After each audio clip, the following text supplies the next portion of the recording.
can't make law according to what our economy is right now. And I've been waiting 23 years for some sort of significant tree protection, and this proposal, although it has a couple of nice features, is certainly not that.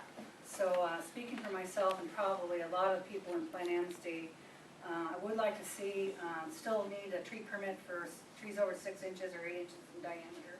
Protection for groves and exceptional trees.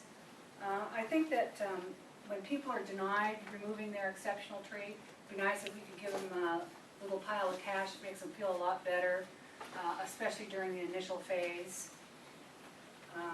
Running a heritage tree program, I know that they're very concerned that they're not going to be able to take down their tree, but if you say, hey, but it's worth $200 to your utility bill, they feel a lot nicer about their tree. I think DPD needs to hire an arborist to enforce the new code that hasn't been written, a stable funding source. I think trees are still very important to be the end person to discuss tree issues so that there's some consistency between the departments. Right now, one department will be a tough department and another one be really easy on things. But the one thing that I might have to say that others haven't would be on the commercial and industrial lots. I think there's a huge opportunity to change the code for them, to require them to have setbacks. After all, it's the large industries that do the most ecological damage and have been 100% hands-off. It's a sort of a tautological argument in here that we allow industry to build to the edge because we want them to, and therefore we have to allow them to build to the edge because we want them to. Okay. Thank you. Thank you. Cass, did you send it over to me? Yes. Can you resend it? Yeah. Sure. And I have it here, and do people see the cool drawing that went with it? It meets on August 17th at 2 o'clock. We will be there, hopefully responding to DPD's proposal to that committee. So it would be great if you guys would also voice your concerns at that meeting as well. So let's get started with Michael Oxman. And we've had several people signed up, Michael and everyone else, so let's try to keep it to about 2 minutes. Thank you. And thanks to the Forestry Commission for showing up today. I know that your input is going to be valuable to the City Council, and they're going to be scrutinizing it closely. I just wanted to say that yesterday I testified at the appeal hearing for the low-rise multifamily ordinance. That's a proposal to eliminate tree planting requirements on apartment buildings. And it also reduces setbacks down to as low as 5 feet. So there really isn't room for a tree to grow alongside of an apartment building in a narrow 5-foot wide strip, especially if the neighbor's strip is also reduced to 5 feet. That would only give you a 10-foot slice of sky for a tree canopy to grow into. And then I thought you should know that the city attorney asked me, since I attended your hearing where you discussed the low-rise, if you felt that if you said that the low-rise multifamily determination of non-significance is defective. That's what he asked me. And I said, well, in a sense, you did say that. And that completely contradicted me. But when you said that in the minutes of the meeting, where there should be a minimum tree credit, that means that 0 trees required on a building where there's an apartment is completely contradictory to the current proposal by the DPD. So I hope you know that your name has been bandied about during a 5-day appeal hearing that ended yesterday. So on October 27th, there's going to be a decision issued by the hearing examiner. So I urge you to read that decision when it comes out and see what they were saying that you said. And carry on.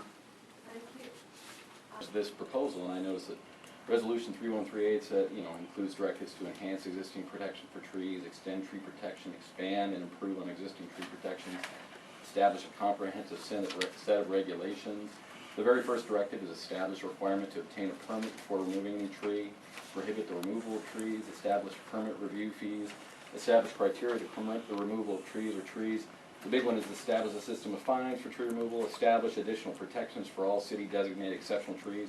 So my question is, do you see this as a response to the city council's resolution? Because that's what I'm looking at to sort of judge this, and it seems like it's sort of the opposite of this resolution in a lot of places. No, because I'm just more interested in the process, because it certainly looks to me like we've really gone pretty much 180 degrees from where the council was going. Well, again, so the purpose of the resolution was not to set the direction for what council wanted to do. It asked DPD to consider a number of things, and we have definitely considered everything on there. If you have if there's a specific point that you're confused about, I'd be happy to talk about how we considered that and what the story was. I'm a homeowner. I own a double lot. I have a house on one lot. I have the other second lot. It's full of trees. Developer comes to me after these new rules are in place. Developer comes to me and says, "I want to buy your lot. Cut down the trees first. Can I do it?" Yes. I'm not But sure- ultimately, that's. I'm not sure if I agree, because I think a developer wants to come in and clear cut the lot and start over. So, I mean, I think that's part of the reason why the interim rules were put in place to stop that. They didn't work. I agree with that, but I think we're going back to that same problem. And I don't know if we're gonna see a difference, but that's me. If the city is satisfied with maintaining the current tree canopy, then this document will work fine. If the goal is to achieve 30%, then this proposal is a non-starter and needs to be completely rewritten. If this commissioner had to vote yea or nay on this proposal today, I would not only vote no, but hell no. Thank you.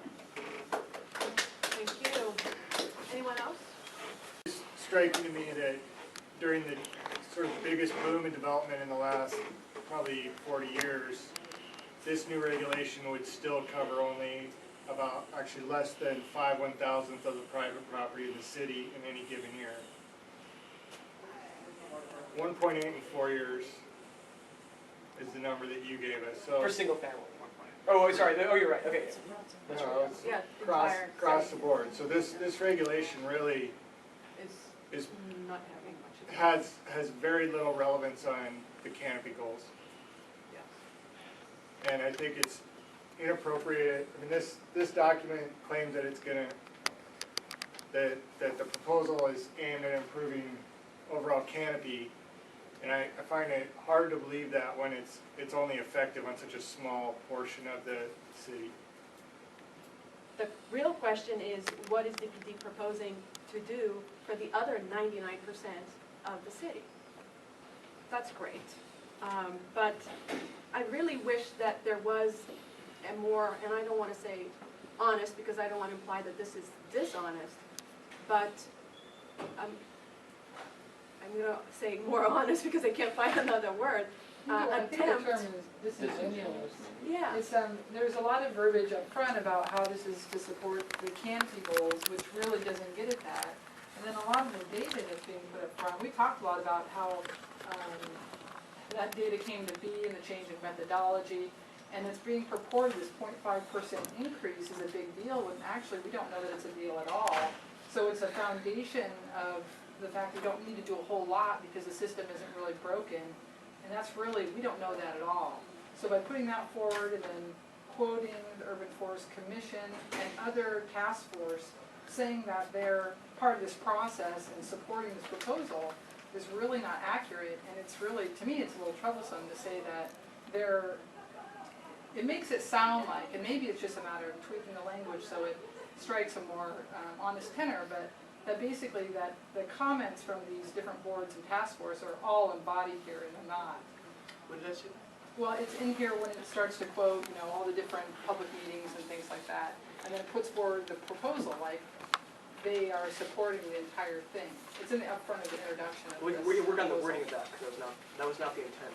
Okay, and I'm just giving you my impression of how this comes across. It's like a foundation for why this strategy is the best for the city. And I think that it's off.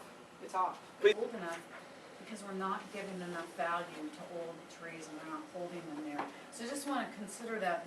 The second point that people have raised, and I just want to enforce this, is the use of trees as infrastructure.